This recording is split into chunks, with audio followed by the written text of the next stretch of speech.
نبی پاک فرماتے ہیں میں دعا کرنے گیا، اے اللہ میری امت پہ قحط نہ آئے، اللہ نے فرمایا ابھی نہیں آئے گا۔ اے اللہ میری امت کے چہرے نہ بدلیں، گناہ کریں تو مسخ نہ ہو، ابھی نہیں بدلیں گے۔ حضور فرماتے ہیں میں نے ہاتھ اٹھایا کہ اللہ یہ آپس میں لڑے نہ، توجہ کرنا جملوں پہ، اے اللہ یہ آپس میں لڑے نہ۔ اللہ یہ بھی کہہ سکتا تھا ابھی یہ نہیں قبول کرنی دعا، اللہ بے نیاز ہے نا، چاہے قبول کرے اور چاہے، توجہ کرو غور کرو بات پہ، اللہ چاہے تو قبول کرے چاہے تو، اے اللہ میری امت لڑے نہ، تو یہ نہیں فرمایا حبیب قبول نہیں کرتا، کہ محبوب یہ دعا مجھ سے مانگی نہ، اے حبیب تو دعا مانگ، تو مانگے میں قبول نہ کروں یہ ہو نہیں سکتا، اس طرح کر یہ دعا مجھ سے۔ نبی پاک نے منافقین کے لیے دعا کرنی چاہیے کہ اے اللہ، اے مولا تو مہربانی فرما، اے اللہ کرم فرما، منافقین کو بھی بخش دے۔ تو میرے رسول پاک علیہ السلام فرماتے ہیں رب کریم نے مجھے منع کیا، اے محبوب یہ والی دعا، یہ دعا ہی نہ مانگ، یہ دعا اللہ کو کوئی مجبور کر سکتا، لیکن اگر اللہ پیار کرے تو بھائی دنیا داری کا چودھری صاحب کا، مولوی صاحب کا، پیر صاحب کا ایک عام مشہور مقولہ ہے، فلاں بندہ آ گیا تھا اس کو میں انکار نہیں کر سکتا تھا، کیوں جی وہ بندوق لے کے آیا تھا، کر دینا تھا انکار، فلاں آدمی آ گیا تھا پھر میں اس کو انکار، اور فلاں بندے کو ساتھ لے آیا تھا اس کو انکار ہو سکتا، کیوں جی؟ دو باتیں ہوتی ہیں، یا پیار بڑا ہے یا عزت بڑی ہے، دو ہی باتیں ہیں، یا میں اس سے پیار بڑا کرتا ہوں یا میں اس کی، اللہ اپنے نبی سے پیار بھی بڑا کرتا ہے اور اپنے نبی کی عزت بھی بڑی فرماتا ہے، بس یہ سمجھ لے بات۔ وسیلے کا معنی یہ ہے کہ اللہ اپنے نبی سے پیار کرتا ہے، اپنے محبوب کو اللہ بڑی عزت عطا فرماتا ہے۔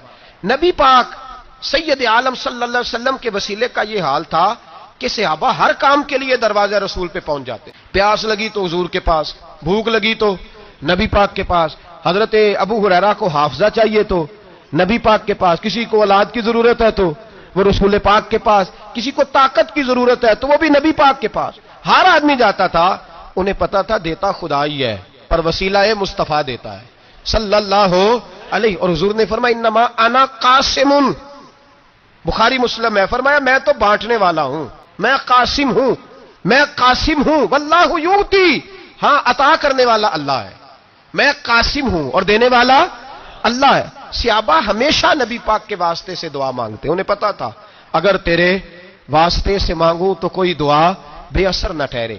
ترمذی شریف، ابن ماجہ، دیگر تمام کتب میں، امام احمد نے اپنی مسند میں نقل کیا، حضرت عثمان ابن حنیف کہتے ہیں میں نبی پاک کے پاس بیٹھا تھا تو ایک نابینا صحابی آئے، عرض کرنے لگے یا رسول اللہ صلی اللہ علیہ وسلم میں نابینا ہوں، میرے لیے دعا کریں اللہ مجھے آنکھیں عطا فرمائے، دعا کریں۔ اب حضور نے پتہ کیا کہا، نبی پاک نے فرمایا دو باتیں، یا تو صبر کر لے یا میں دعا کر دیتا ہوں، صبر کرے گا تو اللہ جنت دے گا، یا تو صبر کر لے یا میں۔ صحابی بڑے پیارے تھے، کہنے لگے یا رسول اللہ جنت تو اللہ اپنے فضل سے دے گا ہی، میں نے نہیں صبر کرنا، مجھے آنکھیں چاہیے، اور پھر یہاں آ کے صبر کروں، این خزانے کے پاس جا کے صبر کروں، حضور میں نہیں صبر کرتا، اب دعا کریں۔ نبی پاک نے دعا سکھائی، فرمایا دو نفل پڑھ جا کے اور دو نفل پڑھ کے میرے وسیلے سے دعا کر، کیا کر؟ اللہ سے کہہ کہ اللہ میں تیرے پاس تیرے رسول کا وسیلہ لے کے آیا ہوں، اور پھر کہنا یا محمد انی توجہت علیک، کہنا ہے محمد صلی اللہ علیہ وسلم میں آپ کے وسیلے سے اللہ کی بارگاہ میں حاضر ہوں، اور پھر اللہ سے کہنا کہ اے اللہ تو اپنے نبی کی سفارش میرے حق میں قبول فرما۔ کون سکھا رہا ہے؟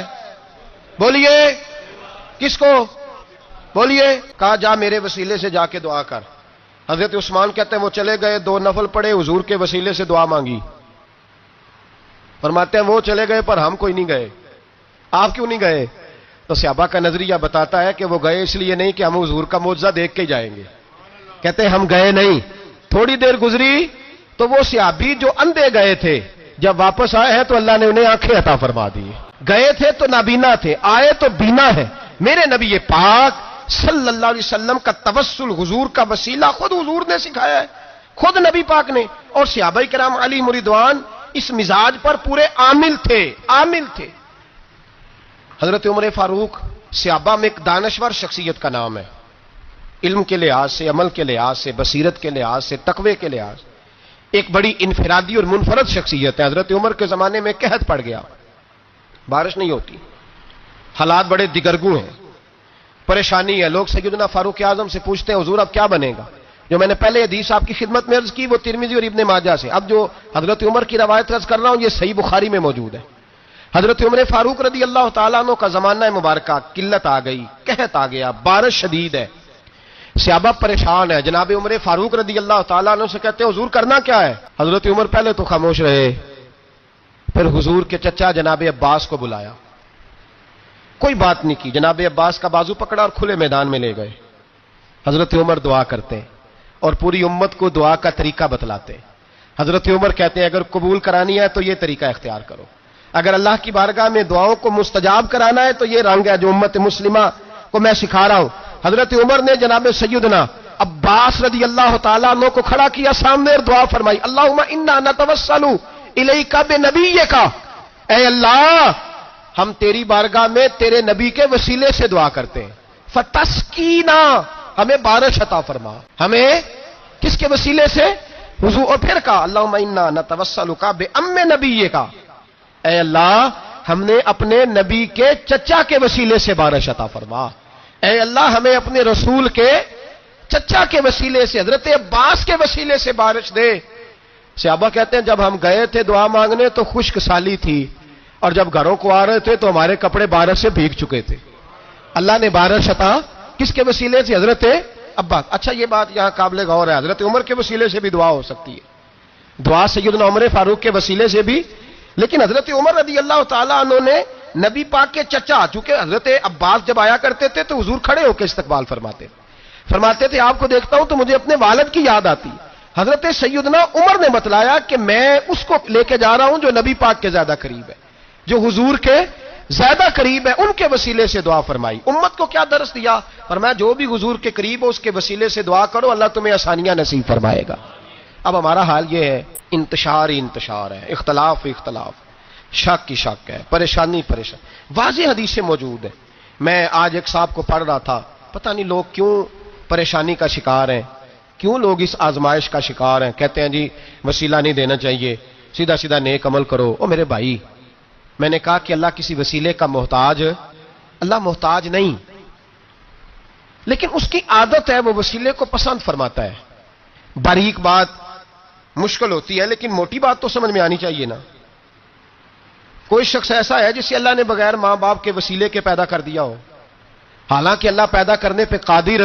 حضرت آدم کو کیا ہے نا، حضرت حوا کو، جناب عیسیٰ علیہ السلام کو بغیر باپ کے پیدا، لیکن یہ اس کی عادت، وہ جب پیدا کرتا ہے تو ماں باپ کے وسیلے سے پیدا کرتا ہے. پھر جب روزی دیتا ہے تو پھر بھی کسی نہ کسی، کیا اس نے حکم دے دیا؟ روزی کون دیتا ہے؟ تو اللہ کا یہ حکم ہے کہ کنڈی لگا کے اندر پنکھا چلا کے سوئے رہو، روزی پہنچ جائے گی. کہتا اٹھ، کوئی سبب پیدا کر، باہر نکل، محنت کر، وسیلہ بنا. جو آدمی کہتا ہے جی میں کپڑے سی بھی خود لیتا ہوں، استری بھی کر لیتا ہوں، دھو بھی لیتا ہوں، اس سے سوال یہ ہے کہ بنا بھی لیتے ہو. اس کا مطلب ہے اللہ نے بندوں کو بندوں کا محتاج، بندوں کے لیے بندوں کا وسیلہ اللہ نے رکھا ہے. ہماری یہ موٹی سی بات بھی عقل میں نہیں آتی، موٹی سی بات بھی. کہتا جی نہیں ڈائریکٹ، او خدا کے بندے تھوڑا غور کر، دیتا اللہ ہی ہے اور دے گا بھی اللہ ہی. لیکن جو ذرائع، جو وسیلے، جو سبب اللہ نے ہمارے لیے مقرر کیے ہیں، ہم اس سبب کا انکار کر سکتے ہیں؟ شفا کون دیتا ہے؟ دوائی لینے کس کے پاس جاتے ہو؟ تو آپ اس طرح کریں نا، چپ کر کے گھر بیٹھیں، تسبیح پڑھیں، یا شافی الامراض، یا شافی الامراض، او شفا دینے والے، او شفا دینے والے. سارا دن جی وظیفہ پڑھیں، شفا کون دے گا؟ تو وظیفہ پڑھو چپ کر کے، دوائی لینے کیوں گئے ہو؟ لیکن اللہ کے حبیب کا ہی فرمان ہے کہ بیمار ہو جاؤ تو دوائی بھی کھاؤ، پرہیز بھی کرو. یہ سارے فرمان ہمیں بتاتے ہیں کہ وسیلہ لینا، وسیلہ دینا، یہ تو اللہ تبارک و تعالیٰ کا طریقہ مبارکہ ہے. لوگ اتنی سی بات کو نہیں سمجھتے، اور قرآن نے واضح طور پہ کہہ دیا وابتغوا الیہ الوسیلہ. اور سورہ بقرہ گھر جا کے کھولنا، آیت نمبر 89، 80 اور 9، 89 آیت پڑھنا. کفار نے، یہودیوں نے نبی پاک کی علامتیں پڑھ لی تھی تورات، زبور اور انجیل میں. اللہ کا قرآن کہتا ہے وَكَانُوا مِن قَبْلُ يَسْتَفْتِحُونَ عَلَى الَّذِينَ كَفَرُوا. فرمایا جب میرے نبی نہیں آئے تھے تو یہ یہودی میرے رسول کے وسیلے سے اللہ سے فتح مانگا کرتے تھے، اور جب یہ رسول کا وسیلہ دیتے تھے تو اللہ انہیں فتح عطا فرماتا تھا. امام حاکم نے مستدرک میں لکھا ہے، اور امام حاکم انہی شرطوں پر حدیثیں بیان کرتے ہیں جن شرطوں پر امام بخاری اور مسلم بیان کرتے ہیں. امام حاکم کہتے ہیں کہ نبی پاک صلی اللہ تعالی علیہ وآلہ وسلم کے وسیلے سے ہر چیز اللہ عطا کرتا ہے. جناب آدم علیہ السلام زمین پہ تشریف لائے تو 300 سال نگاہ اٹھا کے آسمان کی طرف نہیں دیکھا، شرم آتی ہے مجھ سے غلطی ہو گئی، اور پھر روتے رہے 300 سال. پھر اللہ فرماتے فَتَلَقَّى آدَمُ مِن رَبِّهِ کلمات، پھر اللہ نے جناب آدم کو کچھ کلمے سکھائے جس کی برکت سے توبہ قبول کی. وہ کلمے کیا تھے؟ امام حاکم فرماتے ہیں وہ کلمے یہ تھے کہ جناب آدم کے دل میں اللہ نے ایک دن بات ڈالی، خود بات ڈالی اللہ نے دل میں.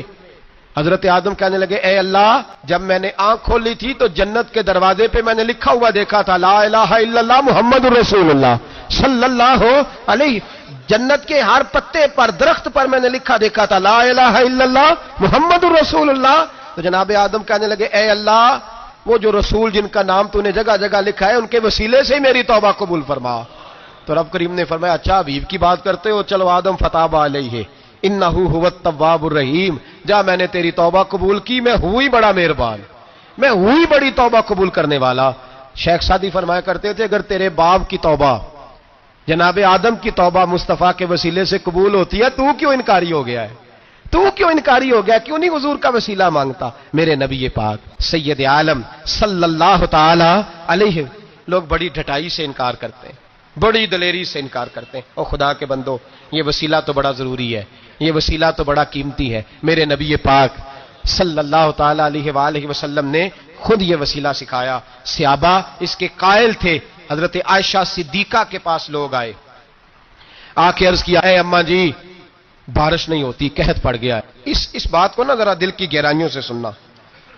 مسجد نبوی ہے، مسجد نبوی کے ساتھ ادھر دیکھیے گا ذرا، یہ مسجد ہے، مسجد کے ساتھ حضور کی قبر ہے، ساتھ حضرت عائشہ کا حجرہ ہے. پہلے حضرت عائشہ، پھر حضور کا روزہ، پھر آگے بولتے جائیے آگے کیا ہے. چاہیے تھا نا سیدھے مسجد جاتے. حضرت عائشہ کے پاس آئے، توجہ کرنا میری بات. اماں جی بارش نہیں ہوتی، کیا کریں؟ اماں جی نے مسجد نہیں بھیجا، کہنے لگی اس طرح کرو حضور کے دروازے پہ جاؤ اور جا کے نا نبی پاک جہاں دفن ہے وہاں تھوڑی سی نا جو حضور کے سر والی جگہ ہے نا قبر پہ، وہ چھت تھوڑی سی کھول دو، چھت کھول دو. صحابہ کہتے ہم گئے جہاں حضور کی قبر انور تھی، حضور آرام فرماتے، سرانے والی سائڈ سے تھوڑی سی چھت کھولی، ابھی کھولی تھی اللہ نے فوراً بارش عطا فرما دی. فوراً کہتے ہیں جب بارش ہوئی تو ہم مسجد میں شکرانے کے نفل پڑھنے چلے گئے، حضرت عائشہ کے وسیلے پہ، روضہ رسول پہ. اور روضہ رسول کے وسیلے سے اللہ کی یہ طریقہ تو ہمیں صحابہ سکھا رہے ہیں. باخدا خدا کا یہی ہے در، نہیں اور کوئی مفر مکر، جو وہاں سے ہو یہیں آ کے ہو، جو یہاں نہیں تو وہاں نہیں. صحابہ تو دروازے رسول پہ جا رہے ہیں، ایک بار نہیں بار بار جا رہے ہیں. تو اکڑ کے پھر رہا ہے، اکڑ کے پھر رہا ہے. بڑی ضروری ہے یہ بات کرنی، بڑی ضروری، اور یہ بات آپ کے لیے سیکھنی. ذرا غور کریں، شیطان کی غلطی کیا ہے پتہ ہے آپ کو؟ اللہ کو نہیں مانتا تھا. شیطان کی غلطی کیا تھی؟ بولے کس کو؟ ہے لا الہ الا اللہ کو نہیں مانتا تھا، اللہ کو نہیں مانتا تھا. نہیں تو پتہ نہیں نا اس گل کا. اور میں تمہیں اگر پوچھا نا آج دی خبر کی یہ تازی، تو تمہیں پتہ ہے. اور بھائی اس کو بھی سمجھیں، یہ عقیدہ ہے، یہ ایمان ہے، میری منت ہے، اس کو سمجھ لو، یہ کام آئے گا. یہاں عجیب رٹا ہے، یہاں لوگ معاذ اللہ تبارک و تعالی اللہ کا نام لے کے در رسول سے دور کر رہے ہیں. بہت بڑا دھوکہ ہے، بہت بڑی زیادتی ہے، امت کے دلوں پر خنجر چلتا ہے. اور میرا تو کلیجہ پھٹتا ہے جب میں ایسی تحریریں پڑھتا اور سنتا. یار تو کیا بیان کر رہا ہے؟ ڈر اللہ سے مرنا نہیں، نبی پاک کو منہ نہیں دکھانا، تو کیا کر رہا ہے؟ بتا نا شیطان کی غلطی کیا تھی. وہ تو صاف ستھری بات کر رہا تھا، یا اللہ ایک نہیں تو لاکھ سجدہ کرا میں تجھے کرتا ہوں. اللہ نے فرمایا ادھر آنا، میرے محبوب کو سجدہ کر. کہنے لگا نہیں کرتا. فرمایا فخرج فإنک رجیم، نکل جا تو لعنتی ہے. جو حضرت آدم کو وسیلہ نہ مانے وہ لعنتی ہے، اور جو روضہ رسول پہ کھڑا ہو کے کہے میں نبی کو وسیلہ نہیں مانتا، جو دروازے رسول پہ پہنچ کے کہے میں نبی پاک کو وسیلہ نہیں مانتا، جو مصطفیٰ کے وسیلہ ہونے کا انکار کرے، تو کہتا ہے کہ دنیا میں وسیلہ نہیں مانتا. اللہ تو قیامت کے دن بھی کہتا ہے جو مصطفیٰ کے پاس سے ہو کے آئیں گے میں بخش دوں گا. شفاعتی لآل الکبائر من امتی، حضور فرماتے ہیں موٹے موٹے گناہگار آتے جائیں گے، کالی کملی کے نیچے چھپاتا جاؤں گا، جنت میں بھیجتا جاؤں گا. وہاں قیامت میں تیری معافی نہیں ہو رہی، تو یہاں نہیں مان رہا. بریلی کے امام فرماتے ہیں آج لے ان کی پناہ، آج مدد مانگ ان سے، کل نہ مانیں گے قیامت میں اگر. اور دیکھ تو کہتا ہے میری نمازیں، میرے روزے، میری زکاتیں، میرا جہاد کام آئے گا. سن حضرت عبد الرحمن ابن عوف صحابہ میں سے تگڑا آدمی، اتنا بڑا شخص، اتنا بڑا آدمی، کہ جس کے پیچھے میرے رسول نے نماز ادا فرمائی ہے. اتنا بڑا شخص ہر جہاد میں سب سے پہلے سب سے امیر تھے, صدقات خیرات بڑھ بڑھ کے دیتے تھے, ساری نیکیاں ہیں. ایک بی بی نبی پاک کے لیے قمیض بنا کے لائی. ایک حدیث یہ ہے, یہ بخاری مسلم ہے, ایک حدیث یہ ہے کہ چادر بنا کے لائی, چادر بنا کے لائی, بڑے اچھے نقشار نکالے, دروازہ رسول پہ آئی, حضور میری قبول کر لے. نبی پاک نے چادر اوڑی. اگرچہ ان کا نام شارحین نے لکھا ہے, صحیح حدیث میں صرف ایک صحابی کے لفظ ہے. شارحین کہتے ہیں کہ وہ عبد الرحمن ابن عوف تھے. چلو یار کوئی اور بھی تھے تو صحابی تو تھے نا, صحابی سے زیادہ تو نیک عمل ہم نہیں نہ کر سکتے. وہ صحابی تھے, یہ حضرت عبد الرحمن ابن عوف تھے. آئے, آ کے کہنے لگے یا رسول اللہ بڑی پیاری لگ رہی ہے آپ کو چادر. حضور بنانے والے نے تو بڑی بنائی تھی, پر جب آپ پہ آئی ہے پھر تو نور نالا نور ہی ہو گئی ہے. حضور بڑی پیاری, کیا بات ہے, کیا بات ہے. مکھ چند بدر شاہ شانی ہے, متھے چمک دی لاٹ نورانی ہے, کالی زلف تے اکھ مستانی ہے, مخمور اکھی ہیں مد بریاں. سبحان اللہ سبحان اللہ سبحان اللہ. ما اجمل کا ما اکمل کا. اور جو آخر میں بات کی وہ بڑی بڑی منفرد ہے, کتھے مہر علی تے کتھے تیری ثنا, مشتاق اکھی کتھے جاڑیاں. پھر کہنے لگے کوئی مثل نہ ڈھولن دی, تو چپ کر مہر علی ایتھے جا نہیں بولن دی, تو چپ کر مہر علی ایتھے جا نہیں. لم جاتی نظیر کا فی نظر مثلے, تو نشد پیدا جانا, ایتھے جا نہیں بولن دی. جناب عبد الرحمن, حضور کیا بات ہے. والضحا واللیل اذا سجا, حبیب کیا بات ہے. حضور نے فرمایا تجھے اچھی لگ رہی ہے؟ کہا حضور بڑی اچھی لگ رہی ہے, قربان جاؤں, کون دیتا ہے دینے کو منہ چاہیے, دینے والا ہے سچا ہمارا نبی. حضور نے فوراً چادر اتاری, کا عبد الرحمن لے لو. دے کے حضور چلے گئے. صحابہ گرد کٹھے ہوئے, محفل کا رنگ ہی بدل گیا. تھوڑی دیر پہلے مسکراہٹ تھی. ایک صحابی غصے سے بولے, کہنے لگے عبد الرحمن یار تو تگڑا بندہ ہے, تو چاہے تو ابھی باہر جا کے 100 چادر اس طرح کی خریدے. حضور تو کسی کی قبول ہی نہیں کرتے, بڑی مشکل سے کسی کی چیز لیتے ہیں, غریب کا خیال رکھتے ہیں. حضور نے قبول کر لی تھی تو تو عجیب آدمی ہے, تو نے مانگ لی, یہ خیال نہیں آیا. پہلے مسکراہٹیں تھیں جب حضور اور جناب عبد الرحمن, اب سنجیدگی آئی. اب سنجیدگی کے فوراً بعد جب صحابی نے سوال کیا تو محفل میں آنسو آ گئے. حضرت عبد الرحمن رو پڑے, نمازیں بھی ہیں جہاد بھی ہے, پر فخر نہیں کسی بات پہ, رو پڑے. کہنے لگے او بیلیا تیرا کیا خیال ہے, میں نے اوڑھنے کے لیے لی ہے, پہننے کے لیے لی ہے؟ فرمانے لگے نہیں, اللہ کی عزت کی قسم, میں نے تو اس لیے لی ہے جب مروں گا تو گھر والوں کو کہوں گا مجھے نبی پاک کی چادر میں کفن دینا. اٹھانا بخاری پڑھنا, حضور کی چادر میں کفن دینا, اس لیے کہ مجھے پتا ہے جب مصطفیٰ کی چادر اوڑھ کے جاؤں گا تو اللہ بے حساب ہی بخشش فرما دے گا. تو نبی پاک کے وسیلے کا قائل نہیں, یہاں چادر کی بات ہو رہی ہے.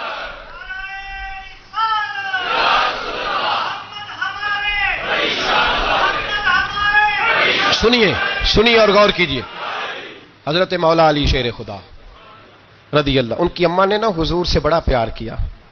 حضرت ابو طالب کے گھر میں نبی پاک نے پرورش پائی. ان کی والدہ حضرت علی کی والدہ جناب فاطمہ بنت اسد حضور سے بڑا پیار کرتی. صحابہ کہتے ہیں اس دن حضور بڑا روئے جس دن حضرت فاطمہ نے مدینے میں انتقال فرمایا. فاطمہ بنت اسد جناب علی کی والدہ فرماتے ہیں جب خبر ملی کہ حضرت علی کی والدہ وصال کر گئی تو حضور رونے لگے. فرمایا وہ علی کی نہیں, وہ تو میری ماں تھی, میری اماں تھی. امام ابو نعیم نے لکھا ہے, کہتے ہیں حضور نے فرمایا جب میری اماں کو غسل دینے لگو نا, کفن پہنانے سے پہلے مجھ سے پوچھ لینا. صحابہ کہتے ہیں کفن دینے سے پہلے عورتیں آئیں, حضور کیا کرنا ہے؟ نبی پاک اندر گئے, جو قمیض پہنی ہوئی تھی وہ اتار کے دی. پر میں چٹے رنگ کا سفید رنگ کا کفن نہ دینا, میرا کرتا پہناؤ میری اماں کو. حضور نے کفن دیا. حضرت ابو ذر غفاری فرماتے ہیں جب جنازہ پڑھ لیا نا تو نبی پاک فرمانے لگے قبر صحیح بنائی ہے تم نے؟ حضور صحیح بنائی ہے. فرمایا نہیں لگتا نہیں. فرماتے ہیں یہ کہتے کہتے میرے نبی قبر میں اتر گئے, میری آنکھیں برس پڑی. میں نے کہا علی کی اماں رب تجھ سے کیا حساب لے گا, ساری رحمتیں تو پہلی تیری قبر میں آ گئی. اس کے سرکار کی ایک شمع جلا لو دل میں, بعد مرنے کے قبر میں بھی اجالا ہوگا. نبی پاک قبر میں لیٹے پھر بیٹھے. فرمایا صحیح ہے قبر. پھر میرے نبی پاک نے دفن کیا ان کو. پھر دیر تک دعا کرتے رہے اور رو کے فرمانے لگے اے اللہ اپنے نبیوں کے وسیلے سے اور میرے وسیلے سے میری اماں کی قبر روشن کر دے.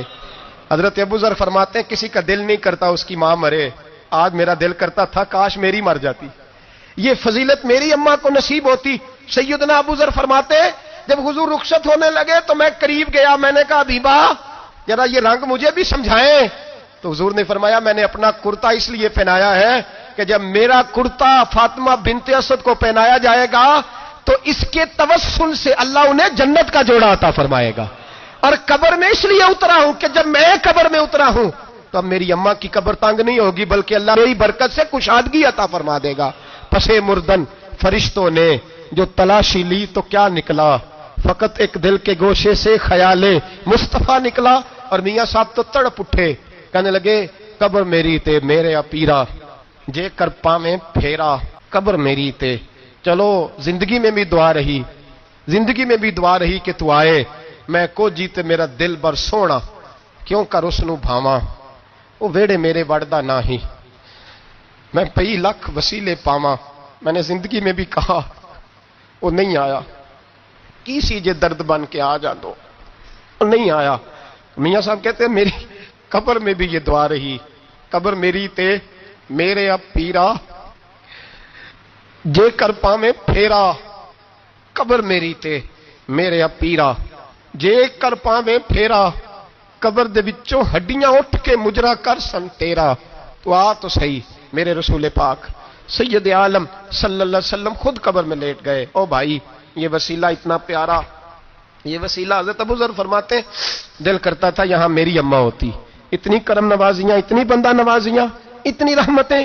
حضور نے خود حضرت زینب نبی پاک کی صاحبزادی بڑی بیٹی کا وصال ہوا، حضور اس دن بھی بڑا روئے اور فرمایا جب میری بیٹی کو غسل دے لو تو پہلے مجھے بتانا، کفن نہ دینا. صحابہ کہتے ہیں حاضر ہوئے، یا رسول اللہ بی بی صاحبہ کو غسل دے لیا، کیا کرنا ہے؟ تو حضور نے اس دن بھی کرتا اتار کے دیا، فرمایا میری قمیض میں میری. او بھائی یہ وسیلہ نہیں، یہ تجھے وسیلہ. ایک صحابی حضرت ابو معذورہ، شریعت میں کندھے تک بال رکھنا جائز ہے. اس صحابی کے اتنے لمبے بال تھے کہ جب وہ بیٹھتے تھے تو نیچے دب جاتے تھے. لوگوں نے منع کیا کٹواتا کیوں نہیں؟ فرمانے لگے نہیں کٹوانے. کہا کیوں؟ فرمانے لگے قبر میں لے کے جانے، قبر میں. کہا کیوں؟ فرمایا ان بالوں پہ ایک دفعہ نبی پاک نے ہاتھ رکھا تھا، حضور نے دست مبارک رکھا تھا، میں ساتھ للہد میں عشق رخ شاہ کا داغ لے کے چلے.